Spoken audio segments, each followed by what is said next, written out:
I'm Arya Schwartz, along with my co-hosts Rachel Galligan and Gabe Ibrahim, and welcome to the Winsidr show, where it's all about the W. Today, we have an emergency pod. Tina Charles has been traded to the Washington Mystics.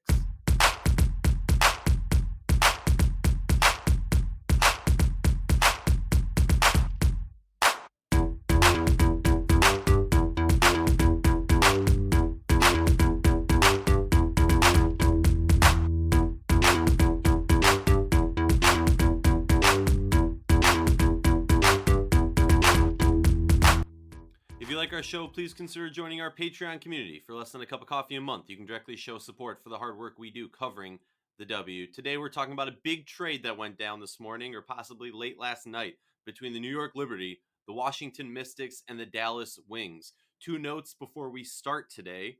During the WNBA draft, we will be having a Patreon exclusive live stream with initial reactions featuring Gabe Ibrahim, Rachel Galligan, B. Terrell, and a special guest along with myself that will be announced later. Following the draft, we will be having a special live stream for the public, including multiple draftees, coaches, and more. Stay tuned onto all of our social media for the link, and hopefully we will see you Friday. It's gonna Gabe, be how's it lit. going? It's gonna be It's lit. gonna be lit. Yeah, Um, no drinking till after, okay? yes, if we don't lose our minds during. Yeah, so it's gonna be lit, just like this trade was. This is wild. I'm stoked this morning. I'm very hopped up on something. I don't know where this energy came from. It's called caffeine, Gabe. Rachel, how you doing? I'm good. I'm excited that we've got some crazy news. It kind of got quiet for a minute, but then you kind of sat back and wondered something was going to happen soon. And every mock draft that anyone has done and spent precious time on in the last several months is now gone to waste. So yeah, I feel great. Yeah, sorry to all the folks who worked their butts off doing mock drafts. Shout out to B. Terrell and the variety of others. Justin Carter, sorry, dude. I know you did an in-depth one on the New York Liberty that really went to shit now. Excuse my language. Well, let's start off with our initial reactions of the deal. I'll go first, then Rachel, then Gabe. Honestly, initial reaction, okay. I think we were all kind of waiting for Tina to get shipped. The question was more so where she would go and if it would be a good fit. You kind of look at it, at least not to get too in depth onto each team's look, but Liberty clearly wanted to do good with her, and I think they did, putting her to a team that is in championship contention. We'll get into whether or not DC is closer to a repeat after this move or not. And then, yeah, I mean, I think Dallas kind of was like, hey, let me get in on the fun and, drop off Taylor Hill. But we'll get into that more. So I think obviously everybody has their narrative that they want to push and say that it was good. The question that we're going to get into, looking at all three teams, who really won this one? Rachel, what are your thoughts? I really think that it's positive across the board. Um, I mean, New York, given the circumstances, I think we all kind of expected something was going to happen with Tina for the last few months since free agency started. And so trying to figure out where she was going to land, and obviously her having sights at getting a championship, you have to kind of feel like there were specific places in her mind that maybe she felt comfortable going, when we talk about contenders and things like that. So if you're New York, trying to find a place for her and get the most value out of a deal is going to be difficult. That's obviously a lopsided thing at times when you have a player like Tina Charles. What you're getting in return for her, as we've seen historically these last few years in some of these trades, can be lopsided. But I think New York did, all right, as best as they could possibly do when it comes to obviously there being a change and kind of switching up the roster with this new era of Liberty executives and coaches and all sorts of the fun stuff we've been talking about. But I think obviously Washington gets better. I'm curious to see how that lineup looks and how everyone plays together. But Tina, the first coach she played for was Coach T, and at Connecticut, and I know she has to be ecstatic to be able to return to playing with him, and they have a great relationship. And obviously, he's one of the best basketball minds we have in the business. So I think there are some question marks that I have a little bit from an international perspective in this league with the whole COVID-19 virus, and international players coming here say we do have a season, and when that happens, there's obviously so many unknowns at this point, so I don't want to dive too far into that. But obviously Washington gets better with adding Tina Charles to the roster. And then you talk about Dallas, and I know there's been some initial kind of question marks as to what was their involvement in the trade and how does that make sense. But I think, when you're talking about Dallas, they've now established 3 first-round picks in 2020 and 3 first-round picks in 2021. So I think for Dallas, it's all about positioning, setting themselves up for what we have talked about really starting this year is a rebuild. And we've kind of talked about that on previous pods of, you've kind of had to switch some things up, and that's taken some time. You lose players like Liz Cambage, Skylar Diggins. There's been a lot of, it feels like, drama in the last couple of years with Dallas, and now they're kind of at that ground zero starting point. So looking forward, you've got some great opportunities here to really get some young talent if you're the Dallas Wings roster. And Taylor Hill was a really high cap space. Or a really high guaranteed salary. So they open up a roster spot and cap space. So I do think it's a win for Dallas as well. Well, Rachel just did like the entire podcast in about 3 minutes. Sorry. That was amazing. That was very tight. I mean, as the editor of this website, the tight writing and tight speaking is more than appreciated. That was really good. But my initial reaction, because I can't speak as well as Rachel just did there, is that, there's that old saying that in a good negotiation, everyone leaves the table a little unhappy. And I think this is this kind of deal where everyone they got something they really like, but they're also leaving the table a little bit unsure with what they're getting out of this deal. For me, I was really, I've been up and down on this trade in the past hour and a half. Just, I hate it for everyone and I love it for everyone, which means it's probably a good deal for all of the parties involved, or at least a fair deal for all the parties involved. So, I think it's one of the more interesting trades that we've had in the WNBA for the past couple years.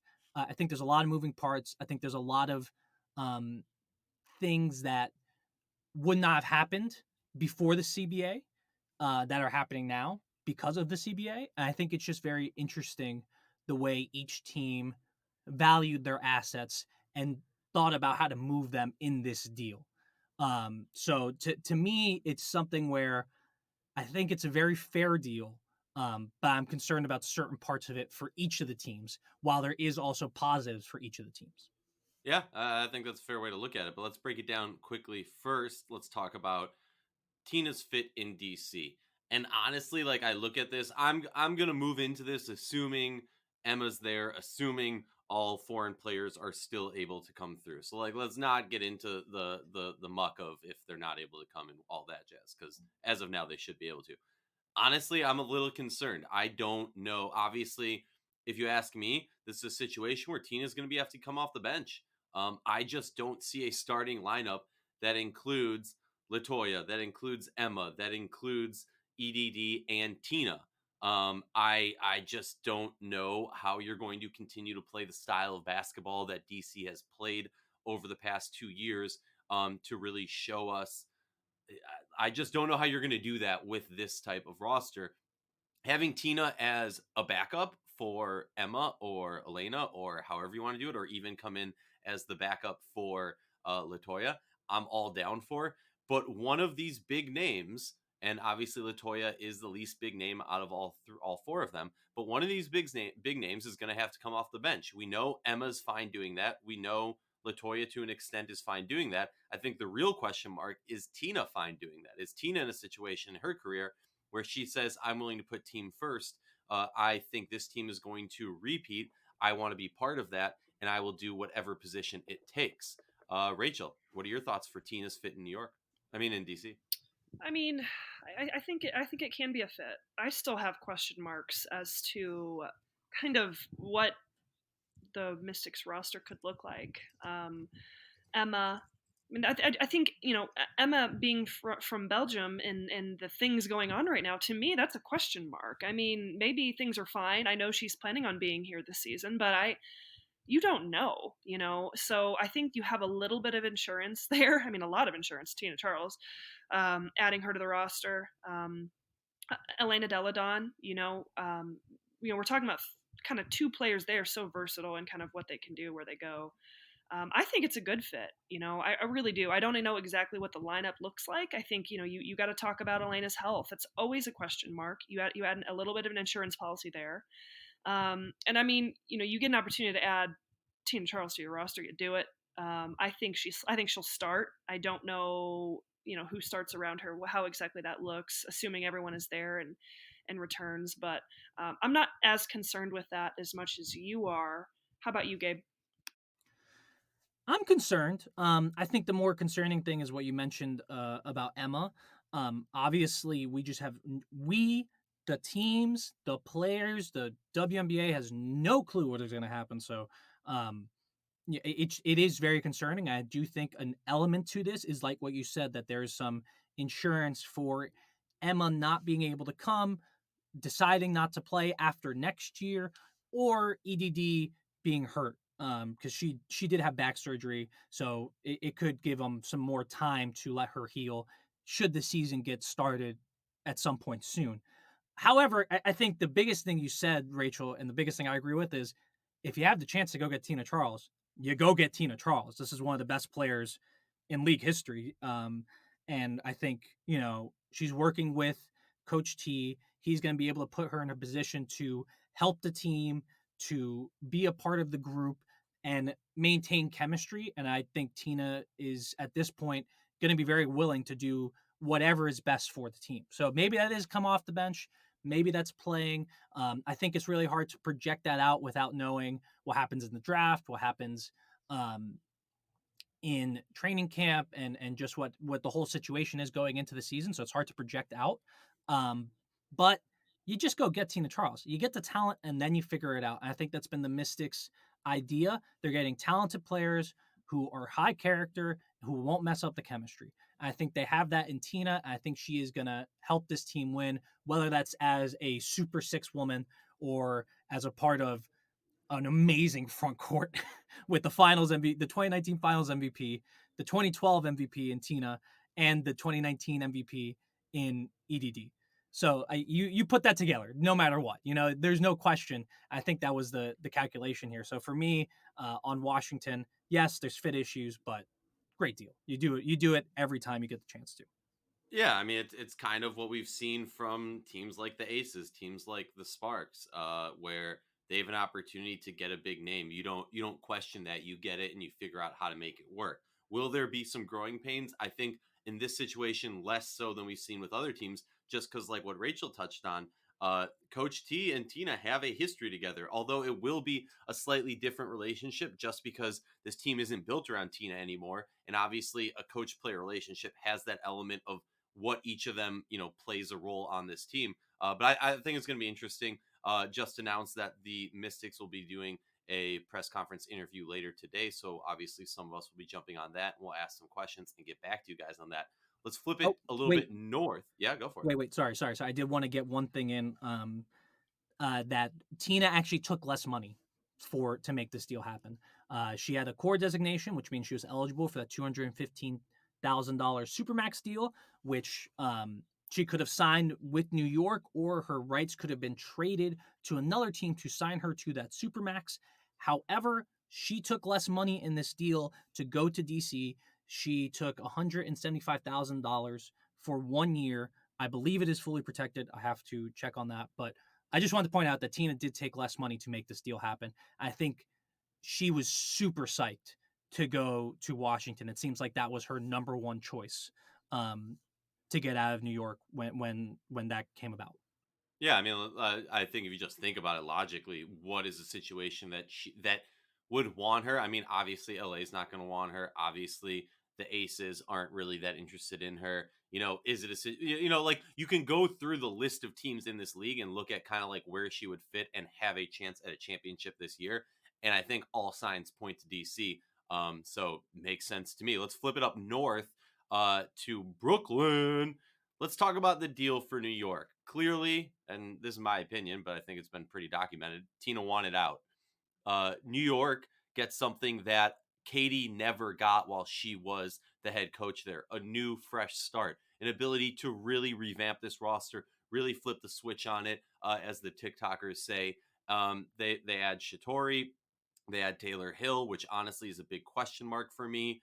And they get Dallas's number 9 pick in the draft this year and the 15th overall. So I'm excited. I think this is an excited one. I mean, I don't know. What are your thoughts on this, guys?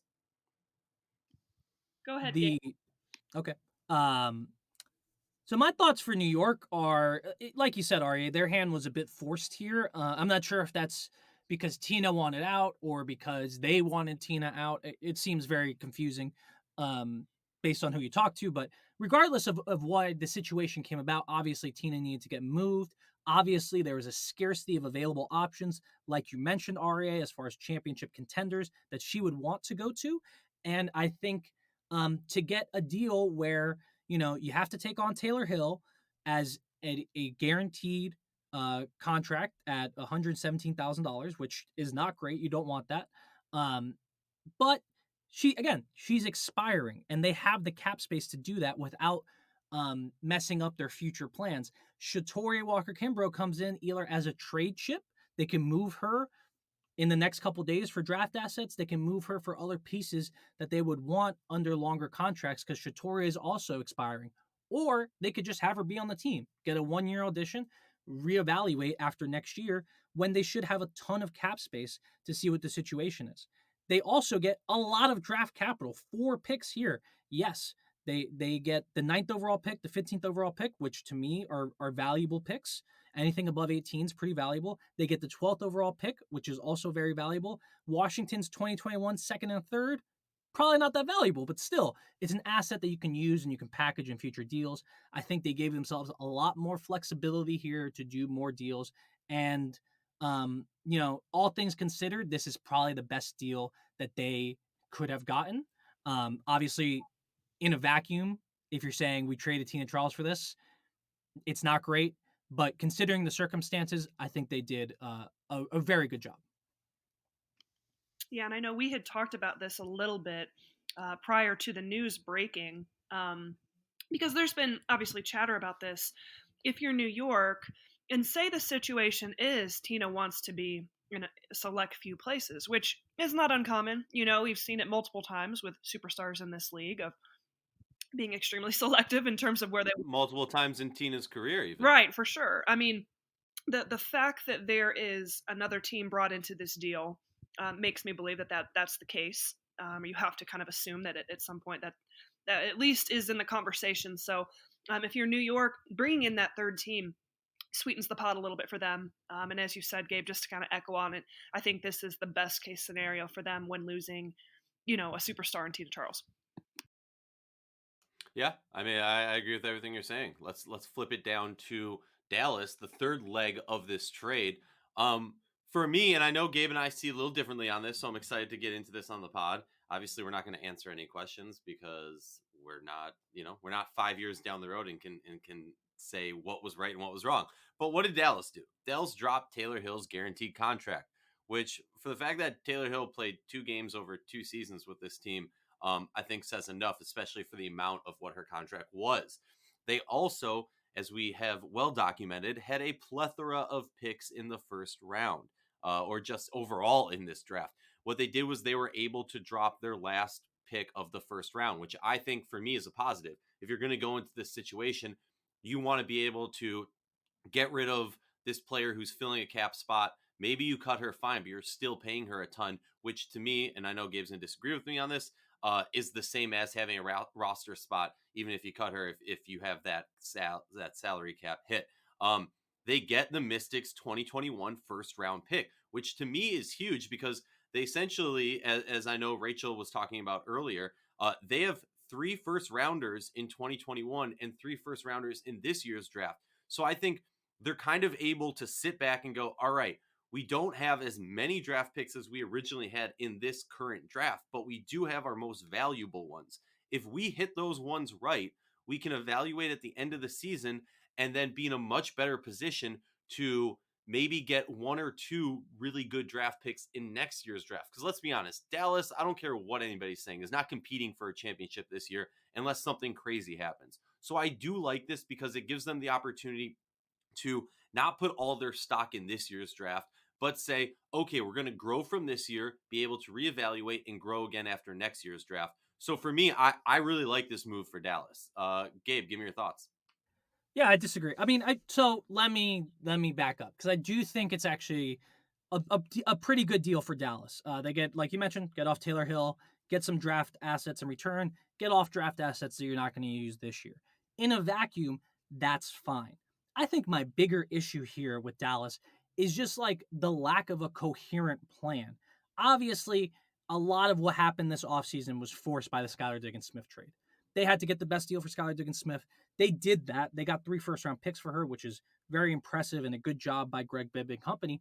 But it's like, they also signed Isabel Harrison, and they trade for Katie Lou Samuelson. They give Megan Gustafson a pretty big deal, and they make an Astu's deal is huge too. So you're bringing in all these people, and that's great. I think those are all good moves in a vacuum.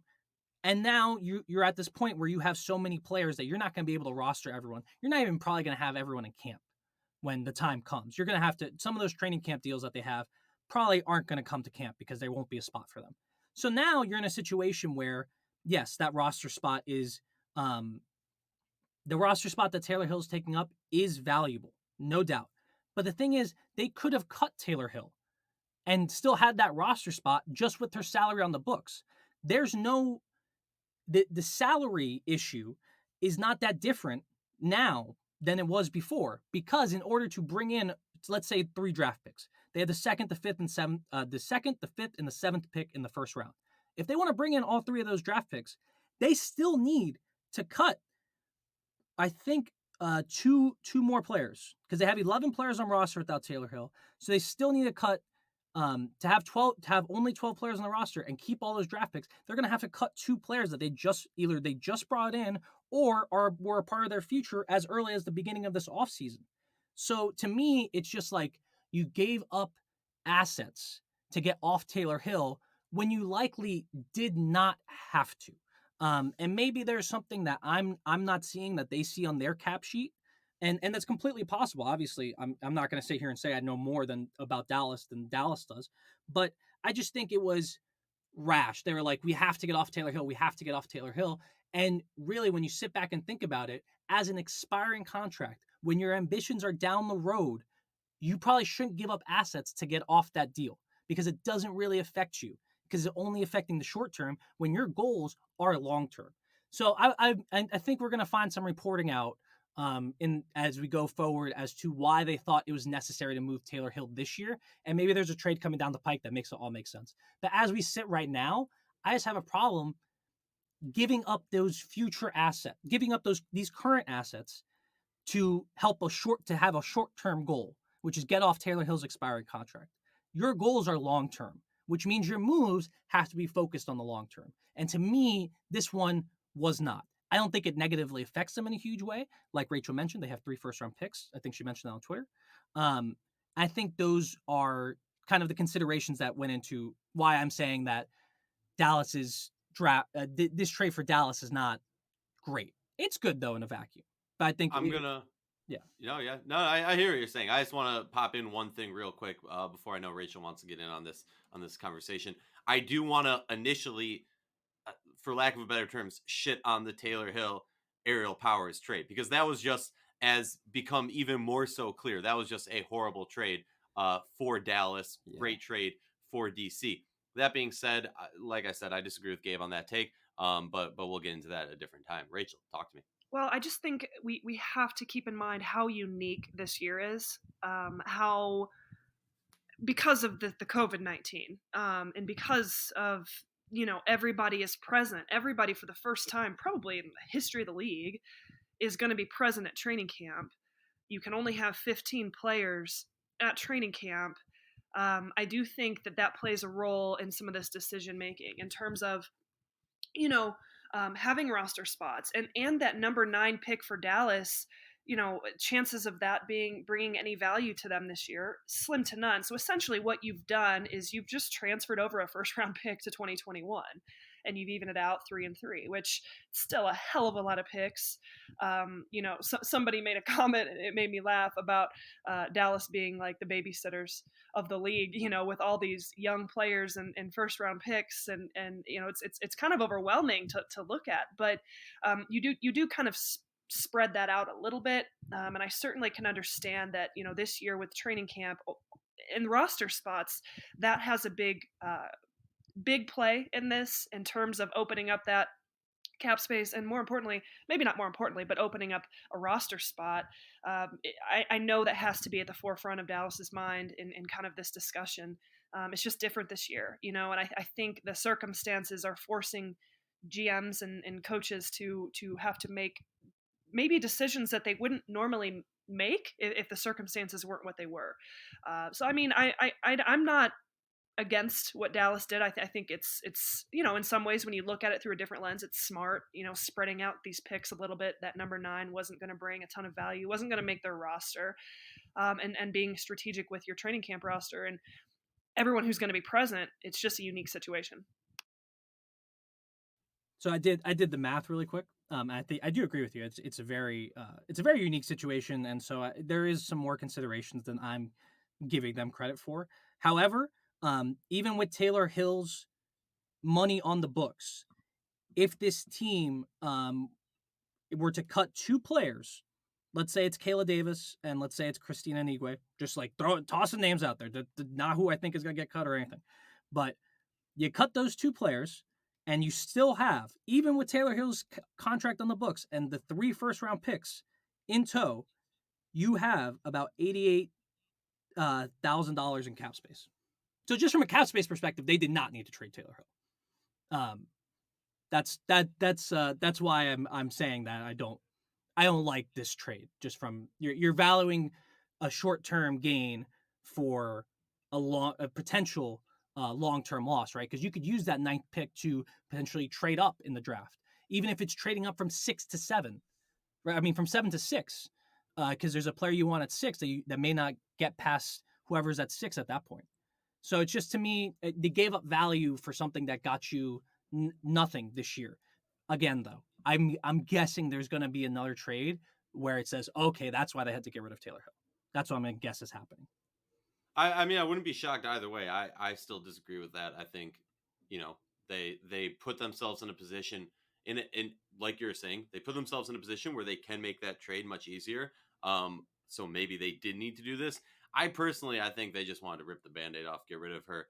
And like I said before, focus on kind of working this draft and next year's draft into a ultimate plan to rule the WNBA. But we'll find out over the next few days.